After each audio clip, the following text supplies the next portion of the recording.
1 Samuel 7. And the men of Kiriath-jearim came and took up the ark of the Lord, and brought it to the house of Abinadab on the hill. And they consecrated his son Eleazar to have charge of the ark of the Lord. From the day that the ark was lodged at Kiriath-jearim, a long time passed, some 20 years, and all the house of Israel lamented after the Lord. And Samuel said to all the house of Israel, If you are returning to the Lord with all your heart, then put away the foreign gods and the Ashtaroth from among you, and direct your heart to the Lord, and serve him only, and he will deliver you out of the hand of the Philistines. So the people of Israel put away the Baals and the Ashtaroth, and they served the Lord only. Then Samuel said, Gather all Israel at Mizpah, and I will pray to the Lord for you. So they gathered at Mizpah, and drew water and poured it out before the Lord, and fasted on that day, and said there, We have sinned against the Lord. And Samuel judged the people of Israel at Mizpah.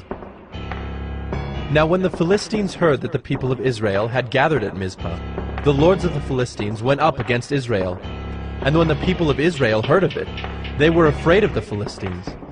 And the people of Israel said to Samuel, Do not cease to cry out to the Lord our God for us, that he may save us from the hand of the Philistines. So Samuel took a nursing lamb, and offered it as a whole burnt offering to the Lord. And Samuel cried out to the Lord for Israel, and the Lord answered him. As Samuel was offering up the burnt offering, the Philistines drew near to attack Israel. But the Lord thundered with a mighty sound that day against the Philistines, and threw them into confusion, and they were routed before Israel. And the men of Israel went out from Mizpah, and pursued the Philistines, and struck them as far as below Bethkar. Then Samuel took a stone, and set it up between Mizpah and Shen, and called its name Ebenezer. For he said, Till now the Lord has helped us. So the Philistines were subdued, and did not again enter the territory of Israel. And the hand of the Lord was against the Philistines all the days of Samuel.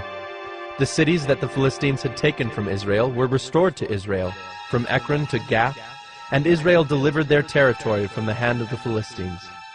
There was peace also between Israel and the Amorites.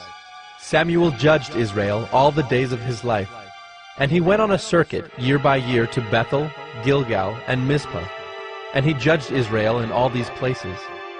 Then he would return to Ramah, for his home was there, and there also he judged Israel. And he built there an altar to the Lord. 1 Samuel 8. When Samuel became old, he made his sons judges over Israel. The name of his firstborn son was Joel, and the name of his second Abijah. They were judges in Beersheba. Yet his sons did not walk in his ways, but turned aside after gain. They took bribes and perverted justice. Then all the elders of Israel gathered together, and came to Samuel at Ramah, and said to him, Behold, you are old, and your sons do not walk in your ways. Now appoint for us a king to judge us like all the nations. But the thing displeased Samuel when they said, Give us a king to judge us. And Samuel prayed to the Lord. And the Lord said to Samuel, Obey the voice of the people in all that they say to you, for they have not rejected you, but they have rejected me from being king over them, according to all the deeds that they have done, from the day I brought them up out of Egypt even to this day, forsaking me and serving other gods, so they are also doing to you. Now then obey their voice. Only you shall solemnly warn them, and show them the ways of the king who shall reign over them. So Samuel told all the words of the Lord to the people who were asking for a king from him. He said, These will be the ways of the king who will reign over you. He will take your sons and appoint them to his chariots, and to be his horsemen, and to run before his chariots. And he will appoint for himself commanders of thousands and commanders of 50s, and some to plow his ground, and to reap his harvest, and to make his implements of war and the equipment of his chariots. He will take your daughters to be perfumers, and cooks, and bakers. He will take the best of your fields, and vineyards, and olive orchards, and give them to his servants.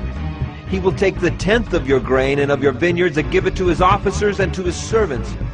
He will take your male servants and female servants and the best of your young men and your donkeys and put them to his work. He will take the 10th of your flocks, and you shall be his slaves.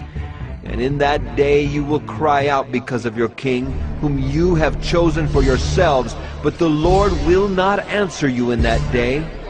But the people refused to obey the voice of Samuel, and they said, No, but there shall be a king over us, that we also may be like all the nations, and that our king may judge us and go out before us and fight our battles. And when Samuel had heard all the words of the people, he repeated them in the ears of the Lord. And the Lord said to Samuel, Obey their voice and make them a king. Samuel then said to the men of Israel, Go, every man to his city.